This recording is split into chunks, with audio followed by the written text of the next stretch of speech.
ज्ञानी महापुरुष आखिर इन्होंने भगवान को क्यों साफ दिया? जिसका भजन करते नारायण नारायण करते उन्हीं को साफ दे दिया। सरकार ऐसा क्यों हुआ? महादेव कहने लगे, देवी कोई भी न ज्ञानी है न कोई मूर्ख है। रघुनाथ जी जिसको जैसा करते हैं वह जीव उस क्षण वैसा ही करता है। सब ही नचावत राम गोसाई। ऋषि याज्ञवल्क्य कहने लगे भरद्वाज जी से, महाराज आप श्रवण करें। बोले मान और मद को छोड़ करके श्री रघुनाथ जी को भजिए। और जो यह कहता है कि मैं अहंकार नहीं करता हूं, मेरे अंदर अहंकार नहीं है, बोले वह भी अहंकार है। मैं अहंकारी नहीं हूं, यह भी अहंकार है। और भक्ति मार्ग में, अध्यात्म मार्ग में, साधना के मार्ग में अहंकार सबसे बड़ी बाधा है। बहुत बार बहुत सत्संग करते हैं, बहुत साधना करते हैं, फिर भी वो कहीं न कहीं पुट रह जाती है अंदर में। महाराज एक बार की बात है,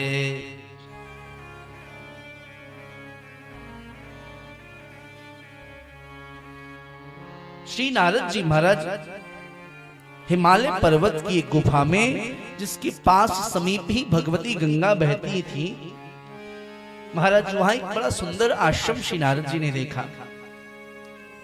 अब जब आश्रम देखा, साधक को कोई एकांत स्थान मिले तो उसको साधना सूझती है, कामी को कोई एकांत स्थान मिले तो उसको काम सूझती है, किसी विषयी जीव को,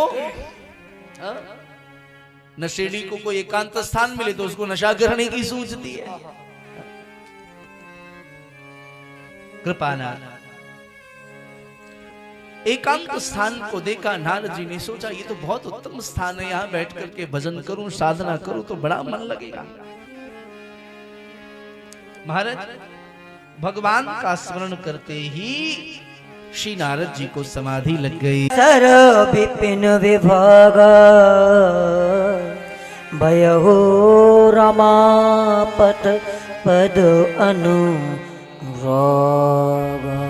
यद्यपि श्री नारद जी को सांप लगा हुआ था दक्ष प्रजापति का, आप एक स्थान पे कभी ठहर नहीं सकते, क्योंकि नारद जी महाराज उन्होंने दक्ष प्रजापति के जितने पुत्र होते सबको बाबा जी बनाए देते, उपदेश कर करके उपदेश।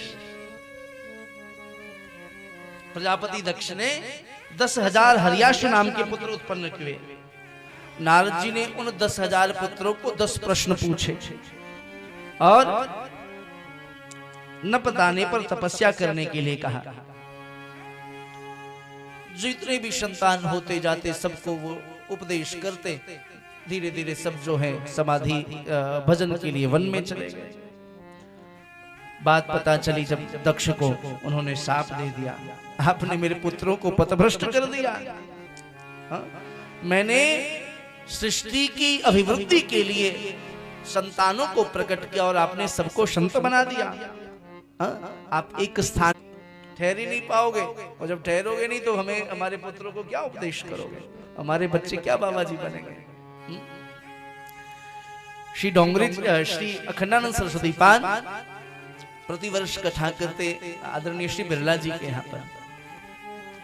तो एक बार वैराग्य की चर्चा चल रही थी श्रीमद् भगवद गीता जी के अंतर्गत, तो परिवार में कथा हो रही थी, तो बिरला जी ने आकर के कान में उनके कहा, पूज्य महर्षि के चरित्र में पढ़ा मैंने, कान में आके कहा, बोले सरकार आप परिवार के मध्य में बैठ करके इतने वैराग्य की चर्चा न करें। क्यों? बोले युवान होते हमारे बच्चे, उनमें वैराग्य न प्रकट हो जाए।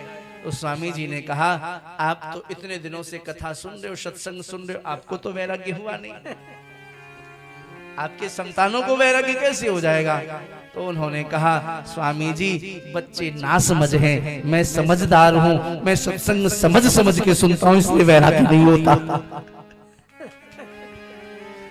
मैं सत्संग समझ समझ के सुनता हूं, इसलिए बच्चे ना समझे, बैराग नहीं। ये कहीं बैरागी ना हो जाए, सत्य घटना बता रहा हूं। कृपा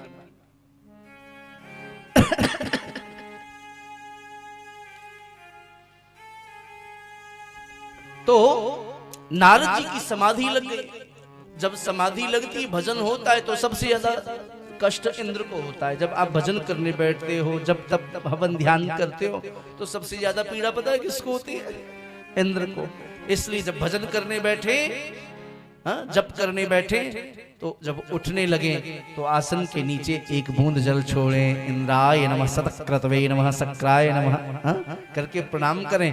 नहीं तो आपके द्वारा की गई जो भजन है, जो जप तप है, वो इंद्र लेकर के चले जाते हैं। जब करिए, उठते समय एक बूंद जल भूमि में डालिए, प्रणाम करिए, इंद्राय नमः सतक्रतवे नमः। नारद जी की समाधि को देख करके इंद्र भयभीत हो गए। मुनि गति देख सुरेश डेराना, अज मुनि गति देख सुरेश डराना।